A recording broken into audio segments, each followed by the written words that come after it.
मेरा नाम कृष्ण गोपाल शर्मा है और आपका प्रजाधिकार संदेश में आपका स्वागत है। मेरे साथ में है पुलिस हेडक्वार्टर राजस्थान में एडीजी श्री अशोक गुप्ता जी, जिनके बारे में अपन उनकी जीवन परिचय लेंगे उनका, और पुलिस में उनके जो योगदान है उसके बारे में चर्चा करेंगे। आइए मुलाकात करते हैं अशोक गुप्ता जी का। सर, आपका बहुत बहुत स्वागत है हमारे प्रोग्राम में, साक्षात्कार में। Thank you. मैं प्रजाधिकार संदेश के सभी दर्शकों का बहुत बहुत स्वागत करता हूँ। सर, पहला सवाल मेरा आपसे यही है कि सर अपने जीवन के मतलब जन्म के बारे में बताइए, कहाँ जन्म हुआ, कैसे? मेरा जन्म बहुत छोटा सा गांव है झुंझुनू जिले में, खेतड़ी तहसील में। बवाई एक बहुत छोटा सा कस्बा है जी, वहाँ मेरा जन्म हुआ था। तो वहीं मेरी एजुकेशन हुई, स्कूल एजुकेशन वहीं पे हुई जी, और कॉलेज एजुकेशन सारी मेरी फिर जयपुर में है। और सर, अपने परिवार में कौन कौन है? मेरे माताजी हैं, पिताजी हैं और बड़े भाई साहब हैं, छोटे भाई हैं, 4 बहनें हैं और सब करीब के पूरा परिवार मेरा गांव में ही रहता है अभी। अच्छा। और मैं यहाँ अभी जयपुर में आप अकेले रहते हैं। और सर, अपनी पढ़ाई के बारे में कुछ बताइए भी, क्या ग्रेजुएशन? मेरी पढ़ाई जैसे मैंने बताया कि स्कूल एजुकेशन मेरी गांव से हुई, बवाई से। तो 11वीं तक स्कूल, उस ज़माने में 12वीं क्लास नहीं होती थी। जी जी। तो 11वीं तक की पढ़ाई मैंने स्कूल में की। स्कूल में और अच्छे मेरे मार्क्स आते थे सारा। मैं स्कूल में टॉपर रहता था। जी। बाद में मैं जयपुर आ गया। तो जयपुर में हमारे गांव से जयपुर आके पढ़ने वाला शायद मैं पहला स्टूडेंट था। अच्छा। यहाँ मैंने कॉमर्स कॉलेज में मैंने ग्रेजुएशन किया। जी। फिर मैंने राजस्थान यूनिवर्सिटी से ही एमकॉम किया, economic administration and financial management. जी जी। और यहीं से मैंने फिर एमफिल किया। तो मैंने एमकॉम एमफिल किया है। जी जी। और कुछ साल मैंने कॉलेज में लेक्चरर की सेवा भी दी। अच्छा जी। तो सर, हमारी जनता जानना चाहेगी, मैं दर्शक जानना चाहेंगे कि आईपीएस की कैसे मन में आई आपके? एमकॉम की वैसे नॉर्मली जो होता है वही बैकग्राउंड होता है कि कॉमर्स में होता है या कोई अभी एडमिनिस्ट्रेशन में जाता है, तो आईपीएस का कैसे मन में आया आपके? अब जैसे मैंने बताया कि मैंने जब एमकॉम एमफिल कर लिया, उसके बाद मैं कॉलेज में लेक्चरर था। तो एक स्वाभाविक रूप से आसपास का वातावरण, हमारे जैसे गांव में भी पहले एक आईएएस रहे हैं और भी काफ़ी लोग प्रशासनिक सेवाओं में हैं। तो दिमाग में ये पहले से ही था जब एमकॉम मैंने कर लिया था उसके बाद कि एक बार प्रशासनिक सेवाओं के लिए कोशिश करेंगे। कंपटीशन बड़ा टफ होता है, आसान नहीं होता, लेकिन कोशिश करेंगे। ईश्वर की कृपा है कि आज इस ओहदे पर। क्योंकि सर, मेरा मानना है कि नॉर्मली जो आईपीएस आईएएस बनते हैं उनका कोई ना कोई रोल मॉडल होता है स्टार्टिंग से। तो मैं मतलब जानना चाहेंगे कि आपके रोल मॉडल कौन थे जिनसे आप इंस्पायर्ड हो? ऐसे कोई रोल मॉडल वाला विषय तो नहीं है, लेकिन ये ज़रूर है जैसे मैं जब यहाँ कॉलेज में पढ़ता था तो एक हमारे जिस मकान में मैं रहता था वहीं उस मकान में किराएदार रहते थे। तो वो आरएस में निकल गए थे। जी जी। ज्ञानाराम जी थे, अब तो रिटायर हो गए। जी। तो वो आरएस में निकले थे तो उनको देख कर लगता था।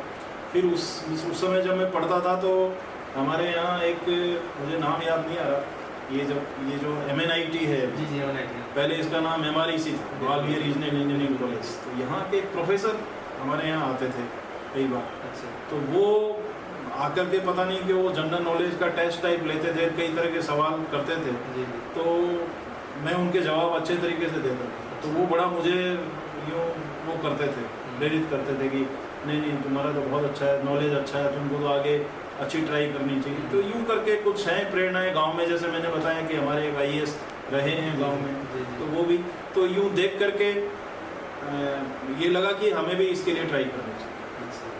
सर, एक जैसे परिवार में एक आप ही गवर्नमेंट में है या और भी अपने भाई या सिस्टर? नहीं, एकदम रियल ब्रदर वगैरह या कोई परिवार में मेरे कुछ दूर में एक मेरे कज़न, मेरे अंकल हैं। जी जी। वो सरकारी जॉब में थे, तो वो भी एक प्रेरणा थी। वो कमर्शियल टैक्सेस में ऑफिसर पद से रिटायर हुए। तो उस समय सेल टैक्स डिपार्टमेंट में हुए थे। तो वो भी एक प्रेरणा थी कि भाई ठीक है, उनको देखते थे भाई सरकारी। हाँ। सर, अपना किस बैच में क्वालिफाइड है आईपीएस में? मैं 91 की मेरी ज्वाइनिंग है। अच्छा। और एज आरपीएस मैंने ज्वाइन किया था। आईपीएस में मैं 2005 बैच का, 2005 बैच का मैं आईपीएस में। और सर, अपनी पहली जॉब कहाँ पे आपको मिली थी जो इंडिपेंडेंट? कि भाई आप शहर के मुखिया या कस्बे के मुखिया या जहाँ पे पहली जो जैसे मैं पहले आरपीएस था, तो सबसे पहले मैं जैसलमेर मेरी पोस्टिंग एज आरपीएस आपकी एज आरपीएस ऑफिसर मेरी जैसलमेर पोस्टिंग हुई थी। और जैसलमेर बड़ी अच्छी पोस्टिंग रही उस समय, जो बहुत ही शांत इलाका है। हाँ, शांत इलाका है। उस समय क्या, अभी तो बॉर्डर पे तारबंदी है, जब मैं वहाँ पे था तो बॉर्डर पे तारबंदी नहीं थी, तो स्मगलिंग बहुत होती थी। तो हमने बड़े बड़े सीजर किए, रातों को भागते थे हम, और बीएसएफ से इंफॉर्मेशन आती थी कि आज ऊँट निकल गए हैं, उस पर कोई स्मगलर्स जा रहे हैं, तो हम पीछा करते थे। और मेरा सीजर है 40 किलो हेरोइन, मैंने एक सिंगल सीजर है 40 किलो हेरोइन का। खूब AK-47 राइफल्स उस ज़माने में बड़ी स्मगल होती थी, वो हमने पकड़ी है। तो वो बड़ा अच्छा टेन्योर था। फर्स्ट वहाँ जैसलमेर में नए जवान थे, तो जोश था। क्या उम्र रही उस समय मैं 25 ईयर्स के आसपास था। तो काफ़ी हम जैसलमेर रहते हुए बड़ा अच्छा अनुभव वहाँ पर। और एज आईपीएस सर पहली पोस्टिंग? एज आईपीएस मैं यहाँ जयपुर सिटी नॉर्थ में मैं DCP में रहा हूँ बस। किस तरह की बात? 2005? नहीं, ये हो गया 2013 एज ए DCP नॉर्थ में जयपुर। और सर आप जैसे अभी तक मैं पूछूं कि भाई आपको टफेस्ट जो है वो कहाँ लगा कि भाई ये एरिया मेरे को या ये सब्जेक्ट मेरे को या ये कैटेगरी मेरे को टफ लगी, तो वो उसके बारे में जरा बताया। ऐसा कोई नहीं, शुरू में जब नौकरी में आए थे पुलिस की नौकरी में, तो थोड़ा सा दिमाग थोड़ा बहुत ज़्यादा यूँ परेशान सा रहता था कि ये नौकरी आकर के कैसे करेंगे, क्या करेंगे, पता नहीं पुलिस क्या करती है। पुलिस के बारे में दिमाग में बड़ी भ्रांतियाँ थी कि साहब पुलिस में तो आकर के आदमी ख़राब हो जाता है, ये हो जाता है, पता नहीं गालियाँ निकालनी पड़ती हैं, ये इस तरह का एक पता नहीं क्यों समाज में इस तरह की है। लेकिन आने के बाद मुझे कुछ टफ लगा नहीं। ऐसा कोई जहाँ नौकरी की कभी टफ नहीं लगा कि साहब ये कोई नहीं। एक होता है सर माइंड होता है कि भाई मैंने अपनी लाइफ स्टाइल जैसे एक अपन 20 साल का 30 साल का गैप देखे, तो उसमें ये होता है कि भाई अपना ये एक टेन्योर ऐसा था जिसमें मेरे को जी जान लगानी पड़ी दोबारा। भाई एक यंग एज में तो वो जी जान लगती है, वो तो होती है कि ग्रोथ के लिए होती है। एक होता है कि जी जान लगती है कि नहीं अब इसको नहीं। जैसे मेरी यहाँ झोटवाड़ा पोस्टिंग हुई थी 2000 में 98 में जी, तो वो थोड़ा सा, मैं पहले जैसे जैसलमेर रहा, पाली रहा, टोंक रहा, तो वो छोटे कस्बे थे जी, वहाँ पुलिसिंग थोड़ी आसान थी। जी, जयपुर झोटवाड़ा उस समय जब मैंने ज्वाइन किया तो लगा कि यहाँ जयपुर की तो पुलिसिंग थोड़ी सी अलग है, क्योंकि यहाँ 24 घंटे अलर्ट रहना, कमिश्नरेट भी नहीं था। कमिश्नरेट भी नहीं था। तो वो शुरू में 1 महीना मुझे थोड़ा सा टफ लगा कि ये जयपुर में आकर के कहाँ फंसे, लेकिन फिर रूटीन में आ गया। तो 98 के बाद सर आप जयपुर में पोस्टिंग? 98 के बाद लगातार जयपुर में। बीच में बस एक बार मैं UN मिशन में मैं विदेश गया था 1 साल के लिए। और मैं ये बोस्निया है एक देश, पहले यूगोस्लाविया वो करता था, बड़ा देश था, उसके फिर टुकड़े हो गए, तो एक बोस्निया एक छोटा देश है, वहाँ मैं UN मिशन में 1 साल के लिए गया। 1 साल के लिए। 1 साल में अजमेर रहा, बाकी मैं 98 से जयपुर में हुआ। और सर जैसे अभी अपन पूछें कि भाई आप कमिश्नरेट में फर्स्ट कमिश्नरेट भी रह चुके हैं, पुलिस कमिश्नरेट एडिशनल में, और अभी आप PHQ में सेवाएं दे रहे हैं एज ADG, तो दोनों में डिफरेंस क्या है सर? कमिश्नरेट में मैं एडिशनल कमिश्नर था, तो एडिशनल कमिश्नरेट में एक अलग तरह का जॉब है, फील्ड का जॉब है, पब्लिक से आपकी डीलिंग रहती है, पब्लिक मिलने आती है, कई तरह के क्राइम होते हैं 24 घंटे। शाम को रात को मर्डर हो गया तो आपको मौके पे जाना है और जाना है, तो वो थोड़ा सा एक एक्टिव लाइफ थी। यहाँ जो काम है ये अलग तरह का काम है। यहाँ जो ऑफिस टाइम है उसी पे रहना होता है, सैटरडे संडे ऑफ है। बजट का काम है ये भी बहुत बड़ा काम, सैकड़ों करोड़ रुपए का खरीद यहाँ हम लोग करते हैं। तो ये अलग तरीके का काम है, पुलिसिंग से थोड़ा हट के काम। सर अब जैसे ये चीज़ पूछी कि परिवार में आपने परिवार को बता दिया, जैसे अभी आपके घर में कौन कौन है, क्या है? मैंने बताया जैसे मेरे मदर फादर हैं अभी घर में, और गांव में ही रहते हैं, बड़े भाई हैं, छोटे भाई हैं, गांव में। बच्चे वगैरह? मेरे बच्चे 2 हैं, एक मेरी डॉटर है जो बेंगलुरु में जॉब करती है जी, और उसने CA किया है, चार्टर्ड अकाउंटेंट। और मेरे बेटे ने जो बिट पिलानी से इंजीनियरिंग किया है, वो गुड़गांव में जॉब कर। तो मतलब बिल्कुल डिफरेंस हो गया कि आप एडमिनिस्ट्रेशन लाइन में आ गए और बच्चे हाँ, ठीक है, जैसा जैसा भाग्य होता है। हमने कोशिश की थी हमारे बेटे को कि वो भी प्रशासनिक लाइन में आए, लेकिन सबका अपना अपना एक सोचने का नजरिया होता है, अपना अपना गोल होता है, अपना गोल होता है। सर अभी जो एक प्रोफेशनल पे आ जाते हैं कि भी जो शहर में जो क्राइम होते हैं उसको लेके पीएचक्यू क्या सोचता है? मतलब PHQ as a police headquarter जो शहर में क्राइम है, हालांकि पुलिसिंग उस पर वर्क कर भी रही है, नई नई टेक्नोलॉजी लेके आ रही है। अभी मैंने देखा कि फिंगरप्रिंट्स को लेके नए स्टेप ले जा रहे हैं, जो 2 थाने में अभी इसको वो किया गया है। तो उसको लेके क्या कहेंगे कि आखिर कैसे क्या रीजन है कि पुलिसिंग अपनी व्यवस्थाओं को बढ़ाती जा रही है और चोर उसके बीच में रास्ता निकालता जा रहा है? तो उस पर पीएचक्यू क्या सोचता है? देखिए, हमारा जब जहाँ तक हमारी ब्रांच है जी या पीएचक्यू है, पीएचक्यू का काम सिर्फ इतना है कि आपको फील्ड यूनिट्स को लॉजिस्टिक सपोर्ट कर दे, जी ह्यूमन सपोर्ट जब सपोर्ट कर दे, मतलब जो एक सपोर्ट सिस्टम होता है जी उनको एनकरेज करना और करना। मान लीजिए नए नए अपराध आते हैं तो उनको कैसे मुकाबला करना, क्या टेक्नोलॉजी नहीं आनी चाहिए, नई टेक्नोलॉजी को उनको देना। जी तो ये सारा काम एक हम लॉजिस्टिक सपोर्ट, मोरल सपोर्ट कर सकता है पुलिस का। जी, बाकी तो फील्ड यूनिट को करना है, तरह तरह का क्राइम है, जी। ये तो डील तो उन्हीं को करना है, डायरेक्ट डीलिंग तो उन्हीं की है, हम तो एक सपोर्ट कर सकते हैं। सर कभी आपको मौका मिला कि आप राजस्थान से बाहर भी आपकी कोई रिक्रूटिंग हुई हो, कोई शहर मिला हो आपको? जैसे नॉर्मली आईपीएस को सरकारें बुला लेती हैं।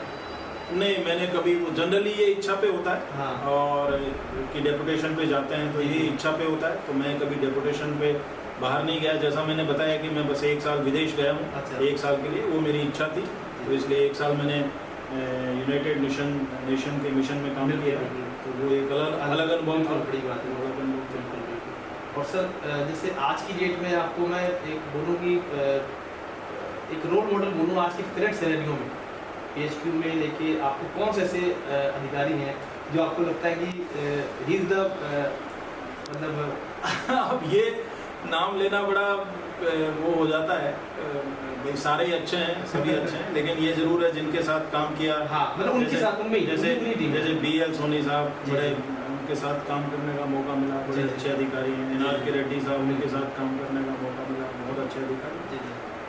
लगभग अच्छे अधिकारियों के साथ मैंने काफ़ी काम किया है और यादें हैं, अच्छी यादें हैं। सर मैंने आपके सामाजिक जीवन के बारे में भी काफ़ी चर्चा सुनी और देखा भी है। आज भी आप एक इवेंट में आप गए थे, आपके ब्लड डोनेशन कैंप, तो सामाजिक जीवन के बारे में बताइए कि कैसे इसको मेंटेन करते हैं आप? नहीं, मैं इस मामले में समाज से कटता नहीं हूँ। मेरे पास बहुत लोग आते हैं कि साहब हमारे इस प्रोग्राम में आना है, स्कूल्स में जाता हूँ, एनुअल फंक्शन वगैरह होते हैं उनमें जाता हूँ। अभी स्काउट का एक प्रोग्राम था, उन्होंने मुझे जोड़ा तो वहाँ मैं जाता हूँ।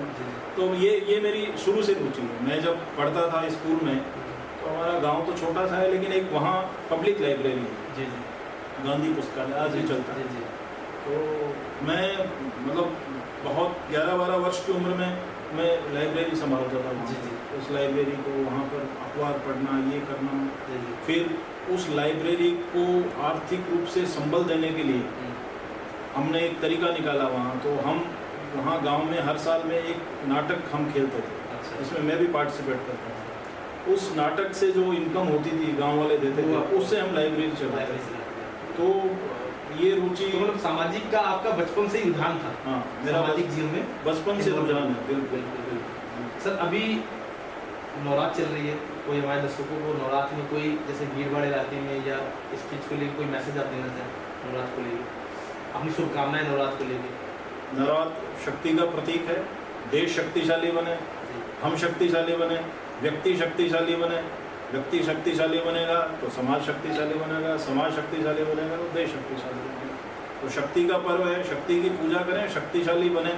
और देश विरोधी गतिविधियां कहीं होती हैं तो हम नज़रअंदाज नहीं करें, क्योंकि देश पहले, राष्ट्र पहले। और सर अपने राजस्थान में जो अराजक तत्व है, जो मूवमेंट करते हैं, उनको लेके कोई मैसेज आप देना चाहें एज ए पुलिसिंग?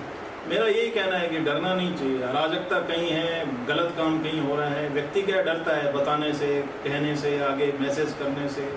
करना चाहिए, आगे बढ़ के आना चाहिए, क्योंकि हम नहीं करेंगे तो वो हमें नुकसान होगा। जी बिल्कुल। और जैसे सर अभी अपन एक देखते हैं कि भाई जो मार्केट में लेडीज़ों के ऊपर अभी उत्तराखंड का भी आपने सुना होगा, आपने ये जो उदयपुर वाली घटना सुनी होगी, इस टाइप की घटनाओं पर आपका व्यक्तिगत और आपका जो पुलिसिंग का एक्टिविटी है उन दोनों को थोड़ा एक बार बताइएगा। उत्तराखंड की घटना कुछ अलग तरीके की घटना है, वो उसमें वो एक कैंपस के अंदर की घटना है जी। और उदयपुर की घटना थोड़ी सी सीरियस है, काफ़ी गंभीर क्योंकि है। कुछ दिन पहले उनको कोर्ट में पेश भी किया गया। तो ये काफ़ी गंभीर है। इसलिए मतलब हमारे पुलिस को और समाज को ध्यान रखने की चीज़ है कि ये जो रेडिकलाइजेशन है, जी यदि मान लीजिए कहीं भी इस तरह का बहुत ज़्यादा कट्टरपन की यदि सीमा लांघी जाती है, तो मेरा ये मानना है कि उन परिवारों को भी ध्यान रखना चाहिए, समाज को भी ध्यान रखना चाहिए कि ये इतनी ज़्यादा कट्टरपन भी उचित नहीं होता है। और जहाँ तक उत्तराखंड की घटना है, तो उसमें कुल मिलाकर के जैसे पुलिस का एक रहता है कि भाई गेस्ट हाउस को चेक करें, होटल्स को चेक करें, क्या वहाँ सिस्टम होता है, वहाँ के जो स्टाफ हैं उनसे कभी कभी बात करें, तो हो सकता है कोई चीज़ हमें ऐसी मिल जाए जिसमें हमें कुछ कार्रवाई करने की आवश्यकता है। एक सर वो जैसे ऑल ओवर इंडिया PFI पे वो चल रहा है, तो PFI पे जो बैन आज लग गया सुबह केंद्रीय मंत्रालय ने तो 5 साल का बैन लगा दिया, उसको लेके राजस्थान में रेट कम हुए हैं और आरोपी भी कम गिरफ्तार किए गए, तो इसको लेके क्या बताएंगे आप? PFI का नेटवर्क क्या है क्या नहीं है, बहुत ज़्यादा मुझे इसके बारे में जानकारी नहीं है, ये सेंट्रल एजेंसीज ने सारा किया है, तो इस पर मैं कोई बहुत ज़्यादा जानकारी मुझे नहीं। एक्टिविटी को लेकर सर, जो PFI की एक्टिविटी को लेकर मैं बोल रहा हूँ, जैसे नॉर्मली ये होगा कि एंटी लॉबी है, एंटी नेशनलिस्ट चलते हैं लोग, और जो अपनी अलग ही वो आर्मी तैयार कर रहे हैं, तो उस चीज़ को लेके एक मैसेज क्या देना चाहेंगे PFI को? क्योंकि एंटी लॉबी अगर एक एंटी नेशनलिस्ट है तो उसके लिए पुलिस क्या? भाई यदि ये एंटी नेशन यदि काम कहीं भी होता है, कोई भी संगठन करता है, चाहे PFI हो चाहे कोई भी हो, तो एंटी नेशन कोई काम करता है तो वो तो उसको कोई भी अलाउ नहीं करेगा और उसके खिलाफ कार्रवाई होगी। स्टेट पुलिस या इनको भी ये ध्यान रखने की आवश्यकता, भाई ऐसी कोई चीज़ है तो उसको हम सिरे से ही शुरू से ही खारिज करें, शुरू से ही उसको प्रेशराइज करें ताकि इस तरह की गतिविधियाँ नहीं हों। क्योंकि सर पटना में जो मोदी जी का प्रोग्राम हो रहा था उसमें PFI का ये था कि अपन को वहाँ पे दंगे करवाने, तो उस पॉइंट पे सर मतलब ये था कि भी नहीं, ये बात सही है कि कोई भी संगठन मान लीजिए इस तरह का कहीं नॉलेज में आता है, इन पर ध्यान रखना चाहिए। जो भी संगठन है, PFI है, कोई और भी संगठन है, उन पर पुलिस की इंटेलिजेंस की निगाह होनी चाहिए कि ये क्या कर रहे हैं क्या नहीं। जी जी सर, बहुत बहुत धन्यवाद, आपने हमसे बात की, अपनी बात रखी सर। Thank you.